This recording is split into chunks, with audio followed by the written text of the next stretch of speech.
Tak jauh dari pusat Kabupaten Tuban, 2 km ke selatan kota, terdapat 2 makam penyebar Islam di Jawa generasi sebelum Wali Songo, Sunan Bejagung, Lor, dan Kidul. Kedua makam meskipun tidak dalam satu kompleks, namun masih masuk dalam satu lingkup desa Bejagung, Kecamatan Semanding. Kami berziarah ke tempat tersebut usai melanjutkan perjalanan ziarah dari makam Maulana Ibrahim Asmoro Kondi di Gresik Harjo, Palang, Tuban, awal Lebaran 2013. Menurut catatan sejarah, Sunan Bejagung Lor lebih sepuh dibanding Bejagung Kidul. Namun karena kebingungan dengan rute kedua makam, kami justru sampai terlebih dahulu di Bejagung Kidul. Kami mengetahuinya karena di gapura makam terdapat tulisan besar pada sebuah plakat yang bertuliskan makam Sunan Bejagung Kidul.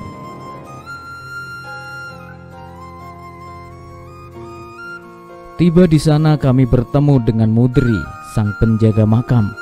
Pria berkumis itu bercerita bahwa antara keduanya, Bejagung Lor dan Kidul, rupanya masih mempunyai ikatan keluarga, di mana Bejagung Kidul merupakan menantu dari Bejagung Lor.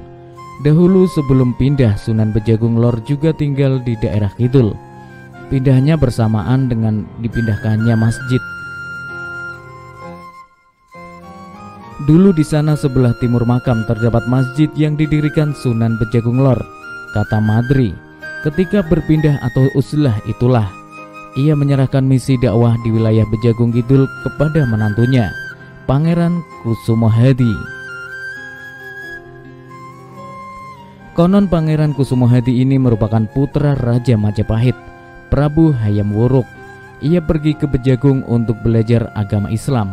Setelah diterima sebagai santri Sunan Bejagung, Kusumohadi berganti nama menjadi Hasyim Alamuddin. Pada akhirnya Kusumohadi atau yang kemudian dikenal sebagai Sunan Bejagung Kidul ini meneruskan dakwah ayah mertuanya dan menetap di daerah Bejagung Kidul hingga wafatnya. Sebetulnya tak jauh dari komplek makam Bejagung Kidul juga terdapat pondok pesantren Sunan Bejagung. Entah ada kaitannya dengan sejarah Sunan Bejagung atau tidak, kami belum sempat mengetahuinya. Kami memutuskan untuk melanjutkan perjalanan ke makam Sunan Bejagung Lor.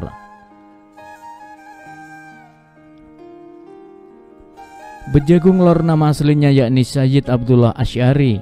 Ada pula yang menyebutnya Syarif Asy'ari Baidawi, namun oleh masyarakat dia lebih dikenal dengan sebutan Sunan Bejagung Lor. Mbah Asy'ari adalah saudara Ibrahim Asmoro Kondi, yang keduanya merupakan putra Jamaluddin Al-Husaini, Sayyid Jumadil Kubro. Oleh ayahnya dia ditugaskan untuk berdakwah di daerah Kadipaten Tuban. Kedatangan Abdullah Asy'ari di Tuban disambut baik Adipati Tuban Wilotikto. Sang Adipati sangat menghormati ulama pendatang tersebut, meski pada saat itu dia belum bisa menerima Islam sebagai agama yang baru. Bentuk rasa hormatnya kemudian diwujudkan dengan memberikan tanah Pardikan, kemerdekaan di sebuah daerah pegunungan yang saat ini bernama Desa Bejagung di Kecamatan Semanding. Di daerah inilah Syekh Maulana Abdullah Asy'ari mendirikan sebuah tempat untuk berdakwah.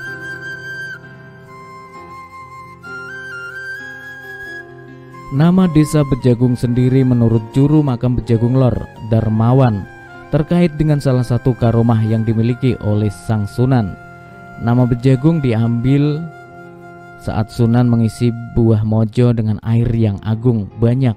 Air dalam mojo yang kecil itu tidak habis diminum orang banyak, kata Darmawan. Ada pula yang menyebutkan dinamakan Bejagung karena Mbah Asy'ari juga seorang petani jagung. Sunan Bejagung kemudian berpindah ke sebelah utara, sedangkan di daerah awal ia menetap diserahkan kepada Sunan Bejagung Kidul. Bersamaan dengan pindahnya juga didirikan masjid yang sekarang terletak di timur makam. Saat kami berziarah ke makamnya, terdapat beberapa pesan Sunan Bejagung yang tertulis di gapura masuk makam. Di antaranya pesan terkait mubahing agomo kasariring nabi, mubahing bumi kasektining pujonggo, Berkembangnya agama karena nabi, dan berkembang atau ramainya bumi karena kesaktian atau kepintaran penulis atau pengarang. Di dalam kompleks makam terdapat banyak makam yang ada di dalam makam para kerabat, sedangkan di luar makam santri Sunan, hampir setiap hari makam tersebut dikunjungi para peziarah yang datang dari berbagai daerah. Paling ramai kalau malam Jumat Wage, sedangkan haul diperingati Kamis Pahing bulan besar imbuhnya. Ziarah ke makam dua wali ini juga memiliki tata cara tersendiri. Darmawan menuturkan hal tersebut sebagai ittiba, mengikuti Kanjeng Nabi Shallallahu Alaihi Wasallam. Setiap tamu yang akan bertemu Nabi harus menemui Ali dahulu, ungkapnya. Wallahu a'lam bishawab.